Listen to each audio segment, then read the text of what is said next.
Friends, आज हम बात करेंगे मध्य प्रदेश असिस्टेंट प्रोफेसर का फॉर्म कैसे भरें। देखिए, मैंने इसमें लिखा है कि Madhya Pradesh assistant professor form applying compulsory items, क्या क्या उसके लिए आपको ज़रूरी चीज़ें चाहिए। देखिए, आप अपनी सारी मार्कशीट अपने पास रेडी रखेंगे, 10th 12th ग्रेजुएशन मास्टर्स। अगर आप नेट हैं तो नेट, स्लेट हैं, मध्य प्रदेश का सेट हैं तो सेट, PhD हैं तो ये चीज़ें आपको नेट के पासिंग एग्ज़ाम की डेट पता होनी चाहिए। जैसे फॉर एग्जांपल मेरा है 30 नवंबर 2011 में रिजल्ट आया था, तो वो डेट भी इसके अंदर मेंशन होगी। अगर आपका कोर्स वर्क का जिस टाइम में आपका रिजल्ट आया है, या PhD आपको जब अवार्ड हुई है वो डेट डालनी है, या सेट का आपका जब रिजल्ट आया है वो। आपको अपने 10th के मार्कशीट की सारी डिटेल्स देनी है, रोल नंबर भी देना है। उसके अलावा बैंक डिटेल्स, और इसमें मैंने बाय मिस्टेक PDF लिख दिया है, ये JPG है। आपको बैंक डिटेल की जो है सारी चीज़ें कि आपका किस बैंक में अकाउंट है, ये कंपलसरी है, इसके बिना फॉर्म नहीं भरा जाए। किस बैंक में आपका अकाउंट है, ब्रांच कौन सी है, ब्रांच कोड क्या है, उसका IFSC कोड क्या है, और फ्रंट पेज की फ़ोटो जिसमें आप फ़ोटो खींच के आपको लेनी है, जिसमें फॉर्म की सारी डिटेल आपकी पर्सनल होती है। उसके बाद में mobile number, email ID compulsory है, एड्रेस, और पेमेंट करने के लिए UPI card for fees payment. अब उसके बाद देखिए, यहाँ मैं इसको शुरू कर रहा हूँ। सहायक प्राध्यापक, देखिए पहले संस्कृत का है, फिर इसके बाद समाजशास्त्र का है, और सब्जेक्ट वालों के लिए भी सेम ही रहेगा। उसके बाद में सांख्यिकी का है, स्टैटिस्टिक्स का। उसके बाद में देखिए सहायक प्राध्यापक उर्दू परीक्षा 2022, यानी कि असिस्टेंट प्रोफेसर को जो मध्य प्रदेश में कहा जाता है वो सहायक प्राध्यापक कहा जाता है। एप्लीकेशन फॉर्म 12 अप्रैल से शुरू होना था, लेकिन ये टेक्निकली 16 में शुरू हुआ है। 31 जुलाई लास्ट डेट है। यानी कि एक चीज़ वो भी ध्यान रखें, मध्य प्रदेश के वो लोग जो 4 जून को अपना सेट एग्ज़ाम देंगे और जून में ही उनका रिजल्ट आ जाएगा, तो वो लोग भी एलिजिबल रहेंगे। इसलिए 31 जुलाई तक इसकी डेट दी गई है, 12 अप्रैल से 31 जुलाई तक। उसके बाद फीस जो आपको पे करनी है 12 से लेकर 31 तक। एप्लीकेशन जो एडिट करनी है वो 12 अप्रैल से लेकर 2 अगस्त तक। जैसे कोई प्रॉब्लम आई, मैंने उसको भी जो है वो किया है, और एक बार एडिट करने पर 50 रुपये लगते हैं, मैंने उसको भी एडिट किया है। Duplicate receipt application payment status, अगर कोई प्रॉब्लम आई है तो वो एडवर्टाइजमेंट यहाँ मौजूद है। वो फॉर्म कैसे अप्लाई होगा, ये जो डेमो PDF है ये भी, और एडवर्टाइजमेंट भी मैं आपको जिस ग्रुप में शेयर करूंगा उसका जो है वो लिंक डिस्क्रिप्शन में दे दूंगा। तो आइए अब हम शुरू करते हैं। देखिए, जैसे ही हमने इसको लिया, यहाँ सबसे ऊपर क्लिक करना है, और ये ब्लू कलर में जो लिखा हुआ है विज्ञापन क्रमांक, आप थोड़ा सा पेशेंस के साथ बैठें, क्योंकि फॉर्म बहुत ज़्यादा टफ हो सकता है। ये फॉर्म UP या दिल्ली के मुकाबले बहुत ज़्यादा टफ है, तो इसलिए बहुत ज़्यादा सावधानी से, बड़े पेशेंस से, बड़ी हिम्मत से आप इसको भरें। यहाँ क्लिक करेंगे और आप जो है वो विज्ञापन क्रमांक 49/2022 30 दिसंबर 2022 पे क्लिक करेंगे, और उसके बाद में वहाँ यस करेंगे एडवर्टाइजमेंट। उसके बाद में यहाँ से ये चलेगा, वरना फॉर्म नहीं चलेगा आपका। यहाँ आप इसमें जो है मैं घोषणा करता हूँ में टिक करेंगे। अब उसमें देख लिए, उच्च शिक्षा विभाग मध्य प्रदेश शासन हेतु सहायक प्राध्यापक उर्दू परीक्षा के पद हेतु आवेदन पत्र आमंत्रित हैं। आयु की गणना, डेट जो कैलकुलेट की जाएगी वो 1 जनवरी को की जाएगी। 1 जनवरी 23 में आपकी उम्र कितनी थी। आयु की गणना है तो वही जन्मतिथि मान्य होगी जो अभ्यर्थी की 10वीं हाई स्कूल की अंक सूची में अंकित है। 10th में जो आपकी 10th की मार्कशीट में जो आपकी डेट ऑफ बर्थ लिखी हुई है वो वैलिड डेट ऑफ बर्थ मानी जाएगी। वहीं से आपका नाम लिया जाएगा, वहीं से फादर नेम, मदर नेम। अब देखिए, ये नॉर्मली आ गया कि इसमें करने की जिम्मेदारी आपकी है कि आप जिस पोस्ट के लिए अप्लाई कर रहे हैं एलिजिबल हैं। अभ्यर्थी ऑनलाइन आवेदन करने तथा आवेदन शुल्क का भुगतान करने के पश्चात ऑनलाइन आवेदन का पत्र का प्रिंट आउट प्राप्त करें तथा आवेदन पत्र में उल्लेखित भुगतान विवरण से निश्चित कर लें कि वह शुल्क भुगतान हो चुका है। आप इसको जो है वो पेमेंट करें और उसका जो है वो PDF अपने पास सेव करके रखें। अभ्यर्थी ध्यान रखें कि परीक्षा के आवेदन पत्र में हो किसी भी त्रुटि का सुधार साक्षात्कार के स्तर पर नहीं किया जा सकेगा। यहाँ आपको जो है सुधारने का मौका दिया है। अगर आप कोई गलती करते हैं तो पहले ही उसको सही कर लें। सिलेक्शन के बाद at the time of interview सही नहीं किया जाएगा। ऑनलाइन आवेदन पत्र में अभ्यर्थी द्वारा भरी गई श्रेणी, वर्ग, अनारक्षित, अनुसूचित जाति, जनजाति, अन्य पिछड़ा वर्ग, आर्थिक रूप से कमज़ोर, महिला, पुरुष, दिव्यांगता, भूतपूर्व, ये सारी चीज़ें बदली नहीं जाएंगी। आयोग द्वारा भर्ती विज्ञापनों में ऑनलाइन आवेदन पत्र आमंत्रण के सभी अभ्यर्थियों से परीक्षा केंद्र आवंटन हेतु, इसमें देखिए आपसे शहर डिटेल भी ली जाएगी, लेकिन ज़रूरी नहीं है कि आपको वही शहर दिया जाए।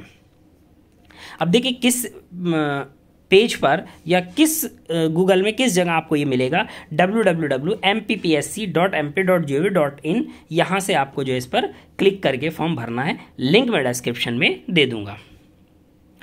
और उसके बाद देखिए ये सारी चीज़ें, फ़ोटो आपका 20 से 100 के भी होना चाहिए, यही साइन होने चाहिए।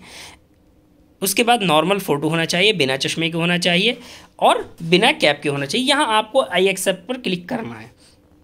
जैसे ही आप आई एक्सेप्ट पे क्लिक करेंगे तो एक बार फिर ये देगा कि देखिए फॉर्म यहाँ से भरा जा रहा है, MPPSC ऑनलाइन, वो www.mponline.gov.in से कृपया विज्ञापन नंबर लिंक पर क्लिक करें तथा विज्ञापन में दी गई समस्त जानकारियाँ एवं शर्तें अच्छी तरह पढ़ लें। अब यहाँ आपको ओके करना पड़ेगा। आपने ओके किया, उसके बाद देखिए सबसे पहले क्या कह रहा है ये कि तारांकित फील्ड अनिवार्य है, आवेदन पत्र अंग्रेजी में ही भरे। देखिए जिस पे स्टार लगा हुआ है वो सब कंपलसरी है और सारी चीज़ें इंग्लिश में भरी जाएंगी। पोस्ट कोड देखिए 49/2022, 49/2022, 30 अक्टूबर 2022 की पोस्ट है। ऐसे अभ्यर्थी जो एक से अधिक विषयों के, अगर एक से ज़्यादा पोस्ट पर आप अप्लाई कर रहे हैं तो उसकी भी फीस लगेगी। यहाँ सब्जेक्ट हो गया आपका और यहाँ सेलेक्ट PG सब्जेक्ट, तो यहाँ PG सब्जेक्ट में उर्दू है। अब देखिए यहाँ अभ्यर्थी का नाम, अभ्यर्थी का मध्य नाम, उसके बाद जो है वो अंतिम नाम, ये सारा जो है वो आपसे पूछा जाएगा। देखिए अगले पेज पर मैंने ये सारा कुछ भरा है, अपनी डिटेल मैंने भरी है। स्नातकोत्तर परीक्षा का विषय सह विषय उर्दू। ऐसे अभ्यर्थी जो एक से अधिक विषयों के सह विषयों में स्नातकोत्तर उपाधि की अर्हता रखते हैं को किसी एक मुख्य विषय के रिक्त पदों में सम्मिलित होने की पात्रता होगी। अब देखिए आवेदक का प्रथम नाम मेरा ये हो गया, मिडिल नेम ये हो गया, उसके बाद सरनेम है, लास्ट नेम ये हो गया, मेल। डेट ऑफ बर्थ मैंने हाइड कर दी है, यहाँ फादर नेम, मदर नेम। उसके बाद में क्या अभ्यर्थी विवाहित है, जो अनमैरिड हैं वो नो करेंगे और जो मैरिड हैं वो यस करेंगे। उसके बाद में यहाँ स्पाउस नेम आ गया। अब देखिए अगर आपके 2 से ज़्यादा बच्चे हैं जो मैरिड हैं वो ध्यान रहे, अगर बाद के 2 बच्चे जुड़वा हैं तो 3 बच्चे तक अलाउ हैं। अगर 2 से ज़्यादा बच्चे हैं तो आप एलिजिबल नहीं होंगे, मैक्सिमम 2 बच्चे ही अलाउड हैं। ये मैरिड खास तौर पर ध्यान रखें। देखिए पूछ लिया जीवित बच्चों की संख्या 2, अंतिम बच्चे की जन्म तिथि क्योंकि 2 हैं, 2 से ज़्यादा अगर होते तो डेट ऑफ बर्थ पूछी जाती है जुड़वा की कंडीशन में। क्या अभ्यर्थी मध्य प्रदेश का मूल निवासी है, मैंने नो कर दिया, ऑटोमेटिक इसने UR ले लिया। क्या अभ्यर्थी क्रीमी लेयर में आता है, तो चूंकि UR कर दिया है तो ये पूछेगा ही नहीं ना, अब ये जाति पूछेगा जी। उसके बाद में ये भी मैसेज इसने दे दिया है, ये भी रिजर्व कैटेगरी के लिए है। क्या अभ्यर्थी न्यूनतम 40% या अधिक दिव्यांग है, मैंने नो कर दिया, अब आगे कुछ नहीं पूछेगा ये। उसके बाद में क्या अभ्यर्थी कभी सेवा से पृथक करने के दंड से दंडित किया गया है, तो जो है वो नो है। कभी कोई किसी डिपार्टमेंट से जॉब से निकाला गया है, नो। उसके अलावा क्या कोर्ट में कोई केस चल रहा है, नो। क्या जो है वो कमीशन कोई केस आपके खिलाफ लड़ रहा है, नो।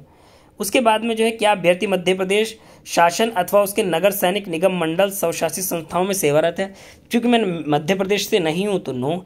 अगर और दूसरी चीज़ें हैं तो ये भी नो। उसके बाद में क्या मध्य प्रदेश से भूतपूर्व सैनिक है, तो नो। अब ये सारे इसने ब्लैंक कर दिए। क्या अभ्यर्थी मध्य प्रदेश शासन द्वारा अनुसूचित जाति जनजाति और पिछड़ा वर्ग कल्याण विभाग की अंतर जातीय विवाह है, तो मैंने मध्य प्रदेश में शादी नहीं की, मेरी शादी अलग है। ये उन लोगों के लिए चाहे वो मध्य प्रदेश से हो या मध्य प्रदेश से बाहर से हो, अगर उन्होंने शेड्यूल ट्राइब या शेड्यूल कास्ट में या OBC में अगर शादी की है तो उसको जो है वो कुछ एक्स्ट्रा बेनिफिट दिया जाएगा। क्या अभ्यर्थी विक्रम अवार्ड सम्मानित है, नहीं, तो मैंने नो कर दिया। उसके बाद में क्या अभ्यर्थी ने मध्य प्रदेश के शासकीय महाविद्यालयों में सहायक प्राध्यापक का कार्य अतिथि विद्वान यानी कि कॉन्ट्रेक्चुअल असिस्टेंट प्रोफेसर जो हैं उनको जो है वो क्या कहा जाता है, मध्य प्रदेश में विद्वान कहा जाता है, शासकीय विद्वान। क्या वो हैं, नहीं है, तो नो कर दिया मैंने। अब देखिए अगर हाँ करता तो मैं सारी डिटेल मांगता, अगर आप ऐसा हैं तो डिटेल देंगे वरना नहीं। उसके बाद में पात्रता परीक्षा PhD डिग्री में से चुनाव करें, यहाँ मैंने नेट लिया है। देखिए नेट, MP सेट सेलेक्ट या PhD जो भी आपके पास है वो लेंगे। उसके बाद जैसे ही मैंने नेट पे क्लिक किया इसने जो है वो नेट के बारे में पूछा मुझसे और उसके बाद में पासिंग डेट भी पूछी है। उसके बाद में इसने मुझसे 10th-12th का पूछा, हाई स्कूल। उसके बाद में इंटर। देखिए यहाँ प्रणाली क्या है, CGPA है या डिवीजन है, विषय क्या है, पूर्णांक कितना है, प्राप्तांक कितना है, प्रतिशत कितना है, डिवीजन क्या है, बोर्ड क्या है, किस साल आपने पास किया है और रोल नंबर। ये सारी चीज़ें जो है वो 10th 12th ग्रेजुएशन मास्टर्स की सब पूछ ली गई हैं। उसके बाद देखिए ये इन्होंने एक अच्छी चीज़ पूछी है, परीक्षा शहर। देखिए पूछा है इन्होंने, लेकिन दें या ना दें ये इनकी अपनी मर्जी है। मैंने 1 नंबर पे भोपाल, 2 पर इंदौर, 3 पर उज्जैन, 4 पर जबलपुर दिया है।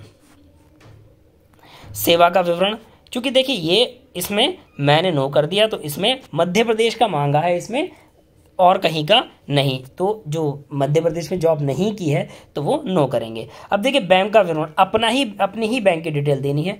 बैंक का नाम बैंक ऑफ इंडिया, ये इसकी जो है वो ब्रांच हो गई, ये शाखा का नाम हो गया, ये नेम, ये सारी चीज़ें यहाँ मैंने फाइल दे दी है। वर्तमान पता पत्राचार हेतु तो यहाँ मैंने पूरी डिटेल दे दी है, अपनी एड्रेस दे दिया, अस्थायी पते में मैंने एड्रेस दे दिया। उसके बाद में मैंने फ़ोटो और साइन को थोड़ा हाइड कर दिया है। अब यहाँ एक शर्त है, इसको मानना हमारे लिए ज़रूरी है, इसके बिना फॉर्म नहीं भरा जाएगा। इसको देखो या ना देखो, लेकिन इसको यस करना ज़रूरी है। आयोग द्वारा विज्ञापन के संदर्भ में आवश्यक सूचनाएं केवल ईमेल एवं SMS द्वारा दी जाएंगी। मेल और SMS आएगा, इसके अलावा कोई चीज़ नहीं दी जाएगी। अब देखिए यहाँ घोषणा, मैं सारी चीज़ें मानता हूँ। इस चेक बॉक्स पर अगर हम क्लिक नहीं करेंगे तो फॉर्म नहीं भरा जाएगा। हम कंडीशन अगर मानते हैं तो बिना देखे इसको क्लिक कर दें, नहीं मानते हैं तो हम फॉर्म नहीं भर सकते। यहाँ वैलिडेशन है, 5 में से 3 गया तो 2 बचा, और यहाँ मैंने नेक्स्ट कर दिया। नेक्स्ट करने के बाद इसने मुझे फिर पूछा कि are you sure you want to submit your detail, क्या ये सारी डिटेल सही हैं, आप भरना चाहते हैं? मैंने यस कहा, ओके। तो अब इसने मुझे बता दिया कि देखिए आपका नाम ये है, पिता का नाम ये है, माता का नाम ये है, और उसके बाद आपकी जो है वो डेट ऑफ बर्थ ये है, आप मेल हैं, मध्य प्रदेश से नहीं है, ये सारी डिटेल बताई है इसने, और कहा कि ओके कर दो। मैंने ओके किया तो इसने देखिए यहाँ मुझे एप्लीकेशन नंबर दे दिया, यहाँ इसने मुझे पोस्ट बता दी, यहाँ इसने मुझे एडवर्टाइजमेंट नंबर दे दिया, यहाँ मेरा सब्जेक्ट दे दिया, यहाँ मेरा नाम और सारी डिटेल दे दी। और इसने कहा है कि फ़ीस प्राप्त नहीं हुई है। अभी जो है वो सारी डिटेल हमारी पुरानी ही चल रही है, और इसने कहा कि देखिए आपकी अभी तक फ़ीस हमें नहीं मिली है। तो इसमें जो है यहाँ कि क्या आप फीस देना सबमिट करना चाहते हैं? मैंने कहा यस। तो यहाँ पर MPPSC पर ओके किया मैंने, और उसके बाद में यहाँ इसने सारी डिटेल मेरी बताई, और उसके बाद में जैसे ही मैंने क्लिक किया तो इसने मुझे 4-5 ऑप्शन दे दिए कि आप फीस डेबिट कार्ड से पे करेंगे, क्रेडिट कार्ड से पे करेंगे, इंटरनेट बैंकिंग से, QR से, UPI से। तो देखिए मैंने यहाँ कार्ड का ऑप्शन लिया और मैंने मेक पेमेंट कर दिया। जैसे ही मैंने मेक पेमेंट किया इसने मेरा पेमेंट क्लिक कर दिया, और पेमेंट करने के बाद मेरा फॉर्म कंप्लीट हो गया। इसके बाद में मैंने फॉर्म में एक और चेंज किया, ये उसकी PDF मैंने लगाई है, फॉर्म बड़ा ना हो जाए इसलिए। देखिए टोटल फीस 540 रुपये है, और मैंने यहाँ एक एड्रेस में चेंज किया तो उसके लिए इसने 50 रुपीज़ मुझे अलग से चार्ज किए हैं। मैंने उसको भी यहाँ शो किया है, मैंने 2 की एक ही PDF शो की है। यहाँ इसमें मैंने सारी चीज़ें की हैं, डेट दे दी, नेम, फादर नेम, सारा कुछ। और इसके बाद में इसने मुझसे सारी वही डिटेल्स पूछी हैं जो पहले से मौजूद थी, और उसके बाद में इसने मुझसे यस कराया है। यहाँ जब मैंने चेंज किया तो इसने कहा कि फ़ीस प्राप्त नहीं हुई है, और उसके बाद में उसी प्रोसेस में इसने मुझे फ़ीस भी ली है। जैसे ही मैंने फ़ीस पे क्लिक किया है ओके, मेरी पुरानी डिटेल को इसने इरेज कर दिया और नई डिटेल मुझे दे दी है। तो मैंने एड्रेस चेंज किया था और इसने मुझे एड्रेस चेंज कर दिया। मैंने दिल्ली की जगह दमन एंड दीव दिया था, मैं इसको प्रैक्टिकली देख रहा था कि ये ओके होगा या नहीं। तो इसने मुझसे पहले 540 रुपये लिए, एड्रेस मैंने चेंज किया तो इसने मुझसे 50 रुपये और लिए। उसके बाद में मैंने इसको पे कर दिया। पे करने के बाद में मैंने फाइनल प्रिंट जो लिया, इसको जो है वो फाइनल इसने मुझे प्रिंट दे दिया है। अब आपको अगर फॉर्म का फाइनल प्रिंट ये नज़र आ रहा होगा, यहाँ इसने सारी चीज़ें दिखा दी हैं कि आपका 10th में कितना है, 12th में कितना है, आपने क्या क्या फॉर्म भरा है। तो ये यहाँ पर हमारा इस तरीके से फॉर्म कंप्लीट हुआ। ये सैम्पल PDF मैं, और उसके अलावा इसका एडवर्टाइजमेंट डिस्क्रिप्शन के लिंक में दे दूंगा। अगर आपको कोई और ज़रूरत पड़ती है, आप कोई और चीज़ चाहते हैं, तो आप मुझे कॉल से, मैसेज से, मेल से पूछ सकते हैं। मैं आपको आपकी वो प्रॉब्लम भी सॉल्व करने की कोशिश करूंगा। तो इसके बाद नेक्स्ट वीडियो हम मध्य प्रदेश के जो एग्ज़ाम होगा असिस्टेंट प्रोफेसर का, उसके सिलेबस पर बात करेंगे।